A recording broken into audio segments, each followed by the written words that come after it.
வணக்கம் நண்பர்களே, ஆடி அமாவாசை வரப்போகுது. ஆடி அமாவாசைக்கு எப்படி விரதம் இருக்கலான்றதை பற்றி பார்க்கலாம். நாளே வீடு வாசலாம் அலசிக்கங்க.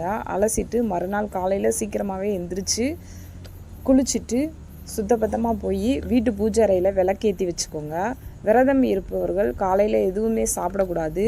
மத்தியானம் விரத சமையலை செய்து அதை காக்கைக்கு வைத்து முன்னோர்களின் படத்திற்கு முன்பாக படையல் போட்டு வழிபாடு செஞ்ச பிறகுதான் அந்த படையலை விரதம் இருப்பவர்கள் எடுத்து வைத்து சாப்பிட வேண்டும்.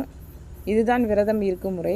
அமாவாசை தினத்தன்று முடிகளை வெட்டுவதோ நகங்களை வெட்டுவதோ போன்ற செயல்களில் ஈடுபடக்கூடாது. சுமங்கலி பெண்கள் வயிறு நிறைய சாப்பிட்டு விட்டு தான் அமாவாசை விரதத்துக்குரிய சமையலையே செய்ய வேண்டும். அமாவாசை தினத்தன்று வீட்டு வாசலில் கோலம் போடுவதை தவிர்க்க வேண்டும். அன்றைய தினம் ஆடி ஞாயிற்றுக்கிழமை வருகிறது. அதனால் கோதுமையால் செய்யப்பட்ட சப்பாத்தியுடன் வெல்லம் கலந்து பசுமாட்டிற்கு தானமாக தருவதன் மூலம் செல்வ செழிப்பு அதிகரிக்கும் என்று கூறப்படுகிறது. ஆண் வாரிசு இல்லாத பெற்றோர்கள் இறந்த பிறகு அவர்களின் பெண் பிள்ளைகள் வழிபாடு செய்ய முடியாத சூழ்நிலையில் இருப்பார்கள். அப்படிப்பட்டவர்கள் அன்றைய தினம் அகத்திக்கீரையை பசுமாட்டிற்கு வாங்கி தர வேண்டும்.